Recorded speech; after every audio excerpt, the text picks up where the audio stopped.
Lots of rain today. Whatever happened to April showers and May flowers? And what's going on today? I guess this is kind of interesting. Basically, apparently in India, as you guys know, it sounds like they're really being aggressive and trying to be, I guess, leaders in drones, for example, wanting more people to use them.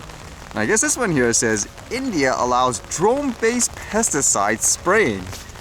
India's Ministry of Agriculture and Farmers' Welfare has issued an interim 2-year approval for drone-based spraying of almost all pesticides registered in the country. The decision was communicated through a memorandum and follows the country releasing a standard operating procedure involving the use of drones for the application of pesticides in agriculture, forestry, and non-cropped areas late last year. The approval has been effective from April 18th. The ministry knows that the pesticides cleared for the drone-based spraying have undergone safety and efficacy evaluations and are already being applied by growers using other methods. They include insecticides, fungicides, plant growth regulators, biopesticides, and botanical pesticides. The list includes 479 formulations containing single active ingredients as well as combination products. Holy, is there really this much to it in terms of things like pesticides and all that? Just from reading this, it seems like the legality is more to do with what type of pesticide you're using versus, I guess, the drone itself. Kind of reminds me, like here for example, I read a story before why it's so ridiculous in terms of a regulation with farmers or someone using a drone. All they wanted to do was use it to, I guess, spread some kind of bug across the field, and because of that, a little tiny insect or whatever, it's considered as, I guess, like a living creature, and that's illegal in terms of, I guess, the drone regulations. So yeah, they don't make sense in many ways, but there are some countries trying to, I guess, push ahead with this stuff. But I guess as this article implies, while a lot of commercial applications, they're kind of going full steam ahead, I guess for regular people, it's still really, I guess, strict. It says here, while civilian use of drones in India is regulated under a strict set of guidelines, the idea of using drones in agriculture had gained traction over the past couple of years with domestic agrochemical industry urging the government to design a policy. It makes you wonder, in that case, is it simply because there's more people advocating, like for example, for commercial use and all that, for them to be able to use stuff, versus people trying to do things recreationally, no one's saying anything per se. That would kind of make sense, isn't it? And then I was reading this, which I didn't understand at first, why so many media outlets were actually reporting on this exact same listing. Apparently, it dealt with a Craigslist ad, I believe, where someone was renting out a room. And it says here, tiny windowless room is what $750 gets you in downtown Vancouver. So as you can see, it seems like a really tight space. Interestingly enough, when you look at the picture, I guess, of the whole place in general, it looks pretty normal. So it's just that one room is really tiny. I gather it's someone trying to maximize tenants, I guess, for profits maybe, I don't know. But I suppose the reason why so many people are reporting on this is because rental prices and housing, it's ridiculous here in terms of the cost. But I guess like in this article it says, on top of the location, there's the price. At $750 per month, rent is decidedly cheaper than most in Vancouver, especially in a neighborhood that's not known for being affordable.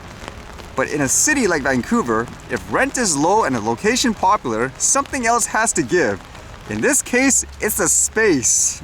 Yeah, and so they just talk about how in many cases, it is what it is, so it's quote a deal and people will still, I guess, rent it. Then again, these types of ads I've noticed, a lot of them are a joke at times. For example, I remember seeing like this real estate for sale. It was literally like what, a gnome's house, and it was listed for like $1 million. Like obviously that was a joke. I don't know if this one was serious or not as well, more as a way to mock the prices and all that. But yeah, it is actually really unaffordable for a lot of people here in general. And on a side note, I don't even know what happened. I was looking at my camera today and I was like, hey, what is this? It seems like the back is cracked, basically.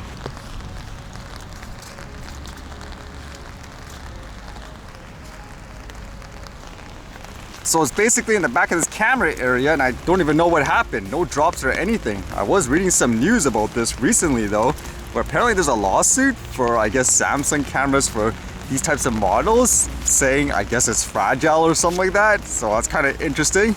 Would have been nice to know that way before, huh? So it makes me wonder if I should get it repaired and stuff like that now too. I don't think that should be as difficult. It's just in the camera area.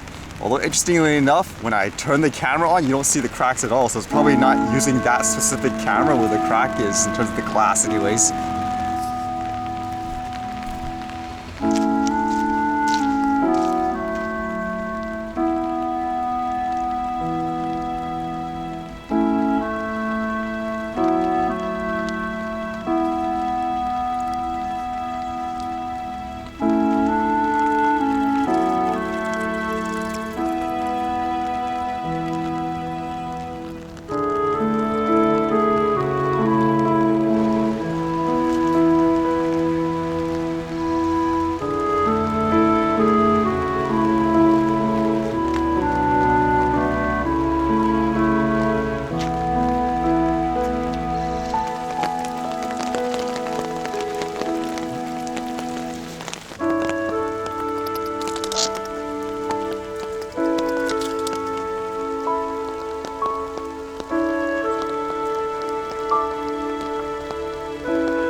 Alright, I guess no flying today, huh?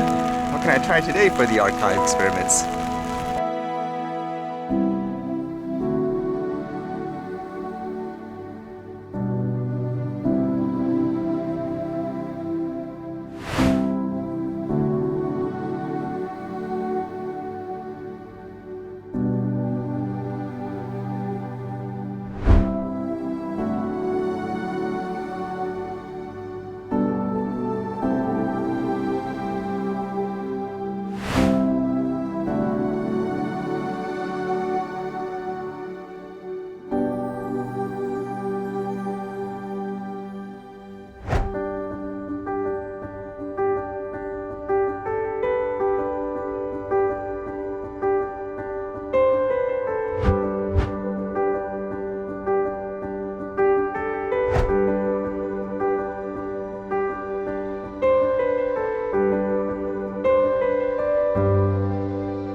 Alright, see you guys later.